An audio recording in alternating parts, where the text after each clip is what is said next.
เดียวมั่ว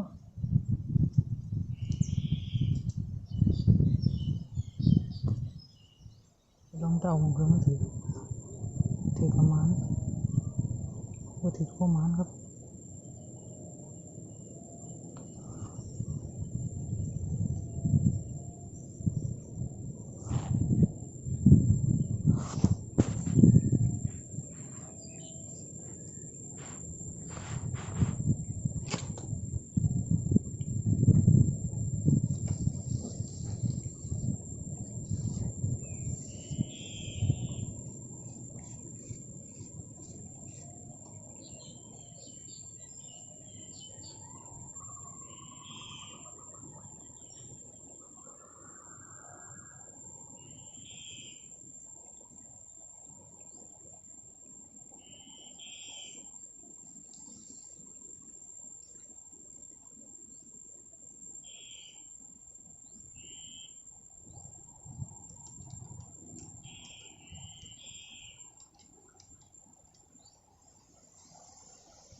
เอาแห้งเยอะ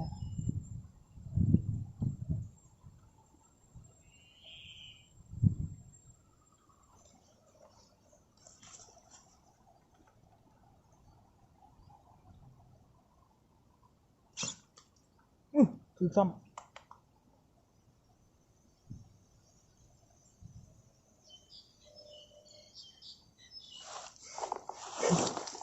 พี่น้อง ระยะ10 เมตร จมมิดเริ่มบ่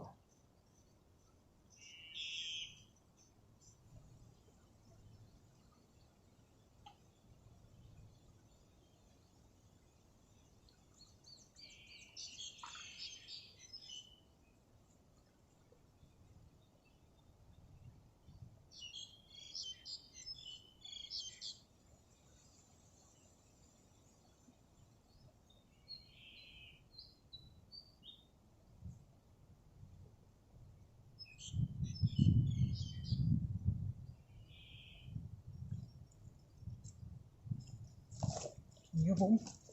ระยะ10 เมตรครับกบผูน้อยนะครับผมแล้วก็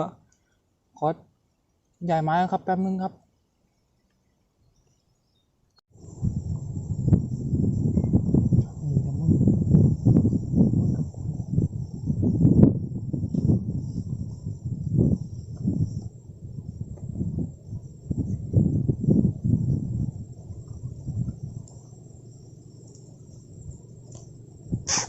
มีหาง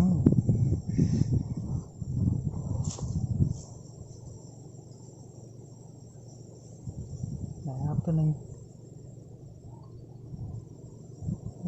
จะถือให้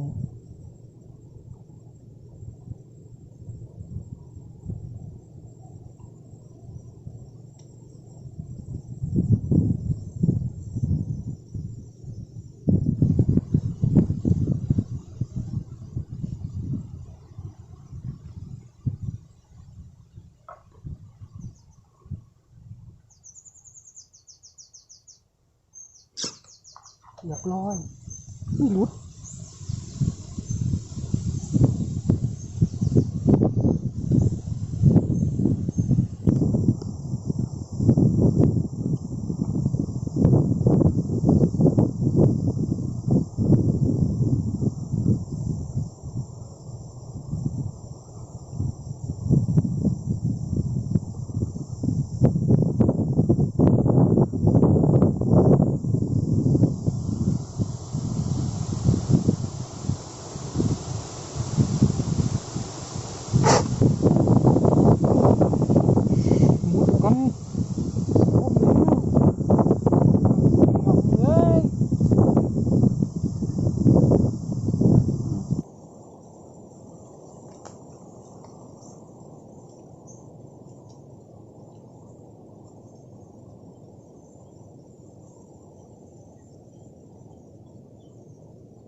นี่ครับผม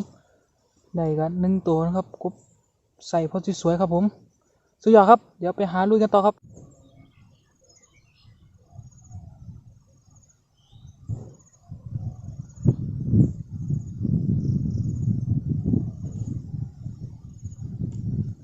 นี่ครับผมน่าสิถือนะอันไหนครับน่าสิถือนะอันไหนบาดเลย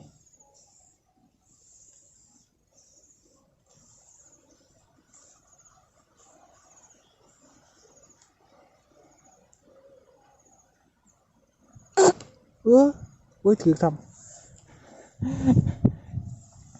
หมดเลยไปนอกไปยาวเลยโอ้ยตีนถีบรูออกซะเนาะยิงมันกบมันหันหน้าให้ครับหมดเลยแบบนี้ห่วยดูจิมันใหญ่เถอะพาลูกไปดงหลุดครับ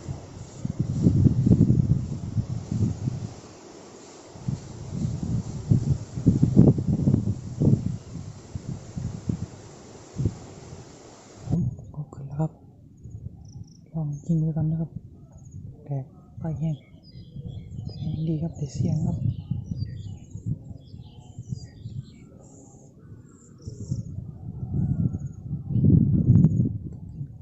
หมดจ่อยหาง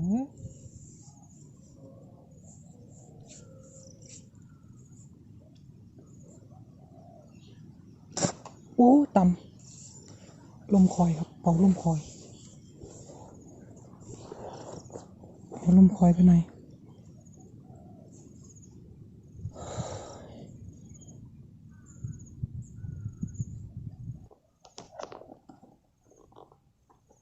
เมื่อกี้ครับ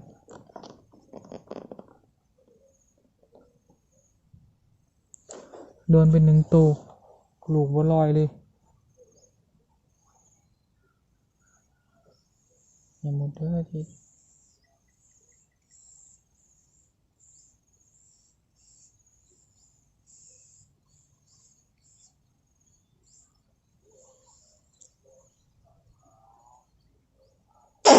เรียบร้อย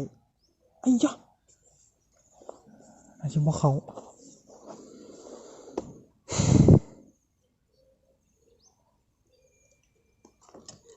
ยิงตรงครับแต่อาชิบ่เขาอาชิขวมหัวไปนิดนึงสินะครับผมก็ขอจบคลิปเพียงแค่นี้ครับผมก็ฝากกดติดตามกด Subscribe ด้วยครับผมเดี๋ยวเจอกันคลิปหน้าครับผมเดี๋ยวก็หาอะไรทำครับผมช่วงนี้มันไม่ค่อยมีอะไรทำนะครับผมก็พยายามหาคลิปลงอยู่ครับผมก็ลงช้าลงอะไรก็ขอโทษด้วยนะครับผมบ๊ายบายไว้เจอกันคลิปหน้าครับผม